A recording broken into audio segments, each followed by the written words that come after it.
how America's farms became inferior to Europe's. I am so ready for this video. It 100% just piqued my curiosity of what the hell is going on with the agricultural system, especially in the US, but also just how Europe does it so much differently, and many would argue a lot better. So without further ado, let's just hop straight into the video and see what's going on from Business Explains the World. Smash the like button. Check this out. This is Almeria, Spain, and it's completely white. You can see thousands of these huge rectangular rooftops. What are these, and what's underneath them? I went to Spain to find out. And what I found was a sea of plastic.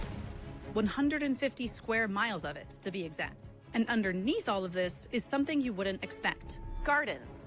Tens of thousands of them. All of these structures are actually greenhouses. This region is roughly half the size of New York City, but it supplies nearly 50% of all of Europe's vegetables. This little area supplies 50% of all of Europe's vegetables. I mean, it's massive, but for that many people, that's wild. Greenhouses. Why? Yeah, I guess plastic. I'm trying to think of a greenhouse. Some of them are clear, some are, yeah, kind of have like that plastic material on top of them. That is an insane amount of veggies for such a tiny place. This kind of farming looks super different from what I'm used to seeing back home. And trust me, I'm from Nebraska. I know farms. Okay. But these massive US mega farms aren't growing rows and rows of fruits and vegetables. They're typically not even growing plants meant for human consumption. In 2023, the entire United States grew about 1 billion pounds of bell peppers, a decent, respectable amount. But here, just in Almeria, they grew 1.5 billion pounds of bell peppers. How is that even possible? If this tiny area is so crucial to Europe's livelihood, it got me wondering, why isn't America's system more like this?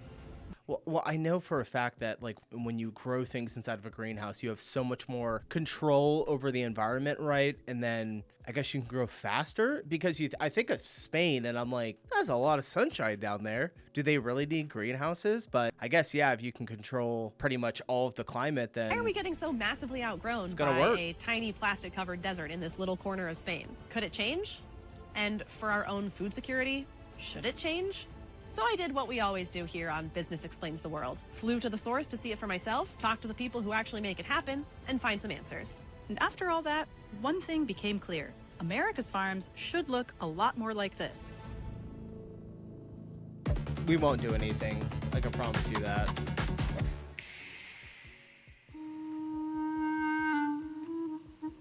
I think I'm the last person on this train. Well, I overshot my train ride by a stop, so now I have to take an Uber. So here we are. It's like hard to even film because the sun is just radiating off the plastics. Half of Europe's vegetables. Holy shit. It's massive. Sorry, I had to get like closer and look at it. That is huge. That's what she said. Come from this area I'm looking at right now. I feel like Simba and Mufasa looking down. You know what you want after 30 hours of travel is a vegetable. Oh, a green one. Today we're at one of the tens of thousands of family-owned farms here in Almeria. This is a third-generation greenhouse. It was from my grandparents. So agriculture, let's say, is running through my veins, in my blood, you know? Does this go all the way down there? Yeah. Oh my gosh, this is a boatload of peppers. Standing here, it's hard to believe that this region used to be one of the most barren places on the continent. Almeria is part of the only true desert in Europe. Its big, dry, rugged landscapes were the settings for some of our early spaghetti westerns and big blockbusters.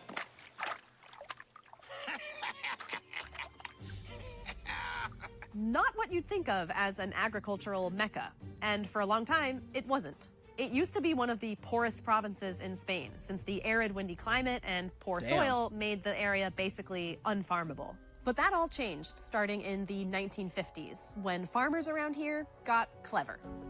They started by adding layers of sand and mulch to the soil to give it life, and then added layers of plastic to protect the plants from the harsh conditions. Plastic, for us, is like a shield.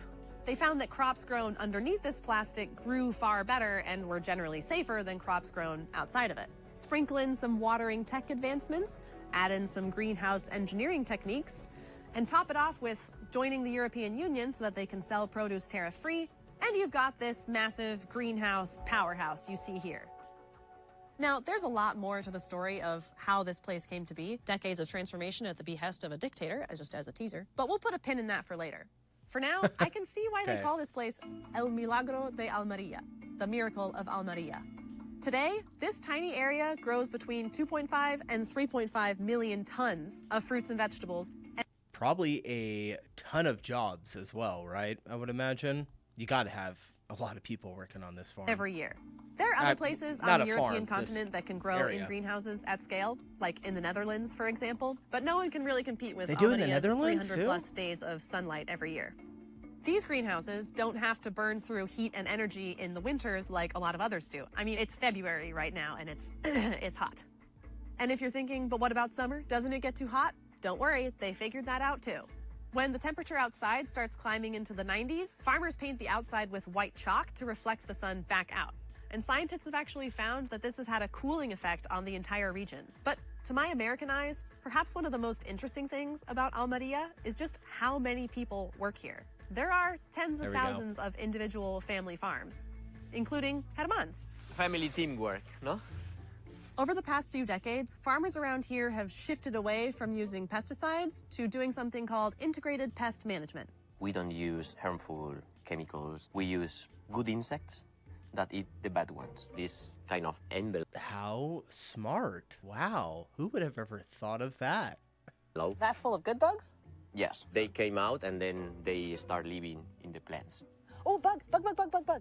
This is the queen, a spontaneous bug, which eats everything. Spontaneous bugs, so you don't have to import those ones, they just show up? It's a good signal to have this kind of mites in your greenhouse. Okay. That means that your crop is healthy. So that's the secret sauce for farmers here in Almería. They sort of combine this like low-tech usage of things like just... I would imagine that there's probably not a large amount of bugs in this area in general. So the technique that they're using is probably really effective because, I mean, in the middle of the desert, right, there's not going to be a massive amount of insects. And the ones that do get through get eaten up. So yeah, no need for pesticides. I mean, we have deserts in America. I don't know why we can't do something like this. Preserve your water, cover it with plastic. This means that growing conditions inside here tend to be a lot more consistent and less risky than if the plants were just outside. And all these farmers aren't competing directly with each other. Instead, they pool their crops and their power into cooperatives.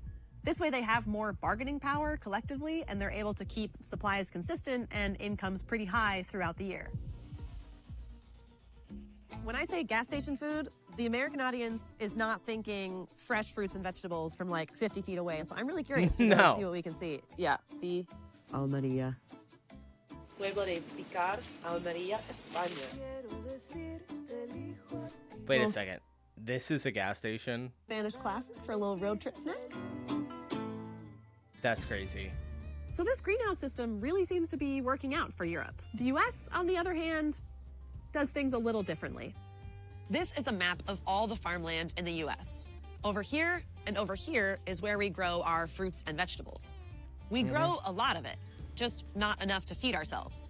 And not because we can't, we just don't. The US is the world's largest importer of fresh fruits and vegetables, a phenomenon that's been on the rise for decades. These days, on average, more than 1/3 of the vegetables consumed in the United States every year are imported. Some crops, like cucumbers, are almost entirely imported. I would imagine probably from South America. I mean, we get some stuff from other continents, but I would imagine most of it's probably from like Central America, South America. Our most fertile soil is here, and I grew up here, so I know what I'm talking about. But instead of diversified rows of fruits and vegetables like these, our farmland is dedicated to huge monoculture crops. These are crops like corn, wheat, and soybeans. They're called commodity crops because they're not really meant for human consumption. Instead, they're processed into animal feed and biofuels and things like that. And while massive farms stretching for miles might sound great for that specific purpose, they have some serious downsides. Monocultures strip soil of its nutrients, rely heavily on chemical pesticides, and generally leave the plants more exposed to climate shocks and disease. But there's a reason our biggest farms look like that, and Almeria's look like this. It all goes back to how each country responded to a crisis. Hey Dynamos, I'm sure many of you are serious traders who know how to make your money work for you. Don't you wish your trading platform cared about your financial goals? Tasty Trade is where you need to be. With Tasty Trade, you can trade stocks, options, futures, decades of experience to help created companies. Thank you, Tasty Trade, for sponsoring this episode. The 1930s, kind of a tough time all over the world, and the US and Spain were no exceptions. Each was reeling from post-World War I societal shifts, economic collapse, and, in Spain's case, a violent civil war that established the Franco dictatorship. You have placed Spain in my hand, he has told the fascists, and I assure you that my hands will not tremble. In each country, the government stepped in to shape the future of agriculture. The results, almost 100 years later, could not be more different. First, the US. In the 1930s, the nation's farmers were in a real bind. Encouraged by the government to overproduce during the war, prices crashed in the 1920s. And all of this was happening right as the Dust Bowl was wreaking havoc on farmland. A lifetime turned to dust. A way of life ended. By the thousands, they abandoned their homes. So while the rest of the country... Pretty sure the Dust Bowl was in California. That's the area in like central California. I grew up in southern. We now call it the Salad Bowl because, as you saw in that image earlier, that's where a lot of our crops are grown. Got speeded up, farmers suffered. Nearly 1 million of them lost their farms in the first 4 years of the Great Depression. So the government took action. In 1933, FDR passed the Agricultural Adjustment Act, which later evolved into the Farm Bill. Things on the farm are not as good as they should be, as good as they ought to be, or as good as they will be. In short, the government gave farmers loans if they grew less crops. Then they bought up the excess and stored it until prices recovered. But only for the big commodity crops we've talked about before. Things like corn, wheat, and also cotton, hogs, and dairy. And it worked. Prices stabilized and farms stayed in business, especially the biggest ones. They were the ones already growing those commodity crops, so they benefited disproportionately from the government's loans. Smaller farmers and sharecroppers got next to nothing. Okay, remember all that. Now, back over to Spain. Spain was reeling in its own way. Post-World War I overproduction, economic depressions, and a violent civil war that led to the establishment of the Franco dictatorship. El trabajo, estimado como el más ineludible de los deberes, será el único exponente de la voluntad popular. At this time, Spain's economy relied heavily on agriculture, but not here in Almeria, not yet. For years, there had been ongoing efforts to irrigate this land with water from elsewhere, but most of them failed. And if they didn't fail, they were prohibitively expensive. There was a lot going on here, but basically the Franco regime established something called the National Institute for Colonization to help sort of revitalize and grow the agricultural sector. But their goals for Almeria basically boiled down to two things. One, bring in more people to farm the land, and two, make that first one actually possible by developing new farming and irrigation techniques. While the INC fell far short of its stated goals, this area was nonetheless transformed, with thousands of hectares of new farmable land across about 130 new villages. In 1963, inspired by similar work in the Canary Islands, 2 INC scientists supercharged progress by wrapping a plot of land in plastic. The idea took off, so cool. And so did the productivity and profitability for the area's many, many small farmers. It's so wild that somebody just had an idea to wrap it in plastic. They're like, hey, a couple of scientists, she said, let's wrap it in plastic. Let's try that out. All of a sudden, oh, it works. All right, ramp it up. And all these small farmers banded together so that they could sort of stand up against the government. And that was a big contrast to what was happening in the United States.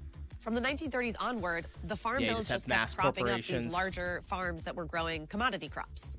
As smaller farmers had to give up, the bigger farms got bigger, gained political lobbying power, and expanded their already massive commodity empires with the invention of new synthetic fertilizers and pesticides. So while farmers unified in Almeria, they were fighting each other in the U.S.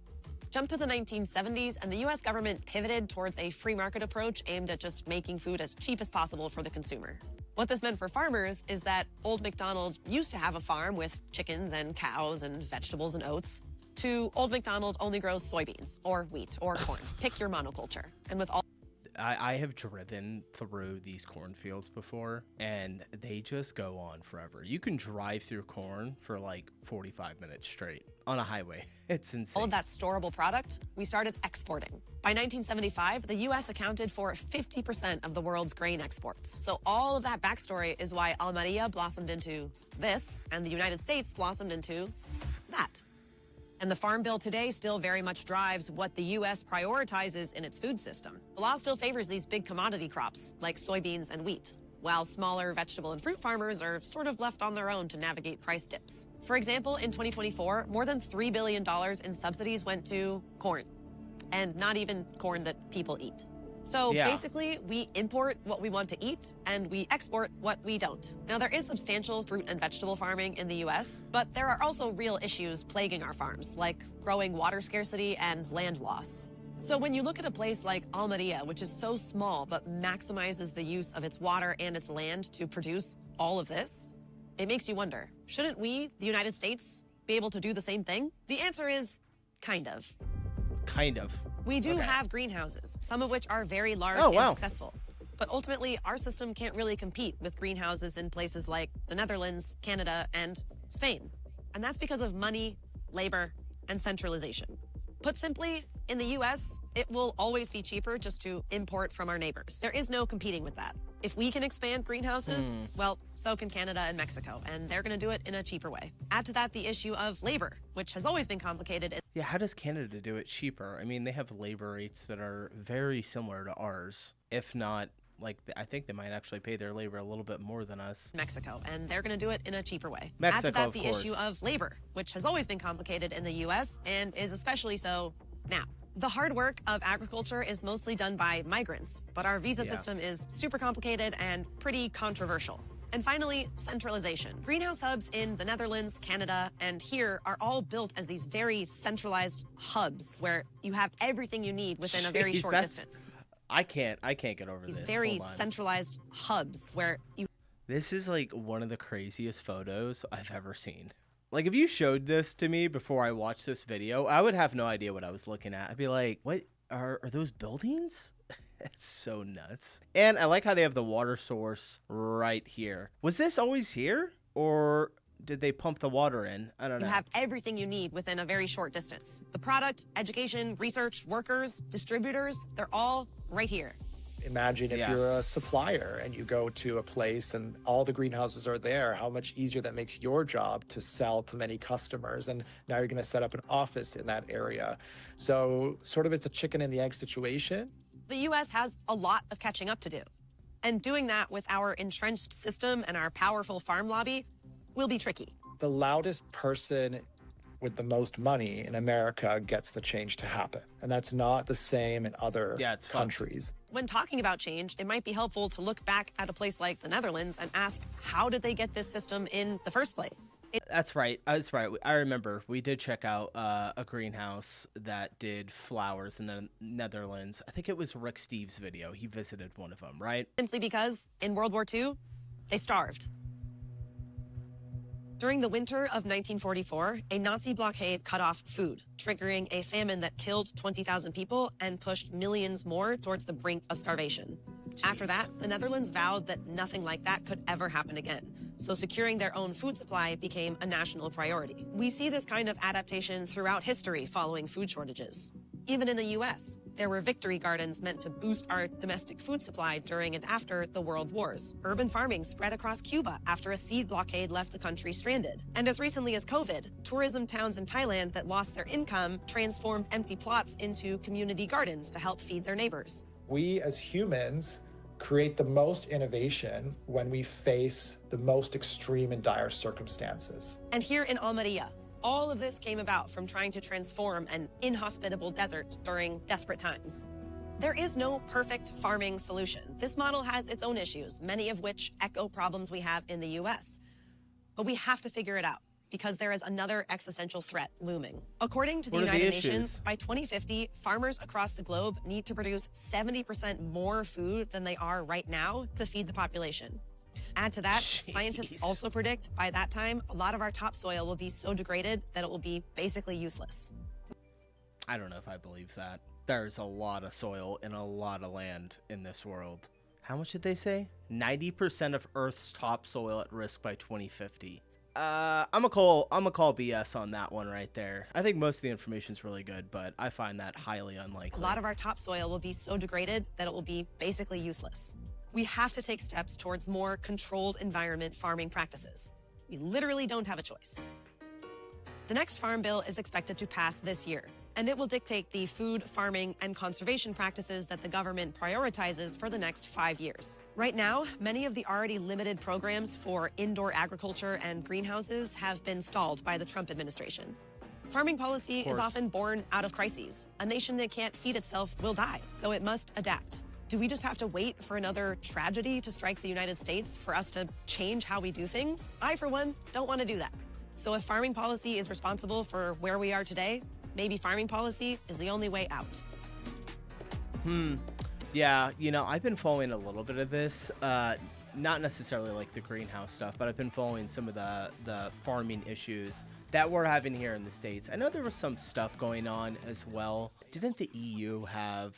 They were setting up like a trade deal with South America or Central America, kind of like we do. I think that was just like a month and a half ago I heard that. But yeah, a lot of the farmers here in the States are basically going out of business and getting eaten up by the corporations. It's and sadly, I don't know if anything's gonna change. All right, that was a really cool video, really interesting. Yeah, we would not need that much land to do that here where I live. And it seems like Spain does it 50% of the vegetables. That's mind-blowing. All right, I'm getting out of here. Appreciate you guys watching. I'll see you in the next one. Peace.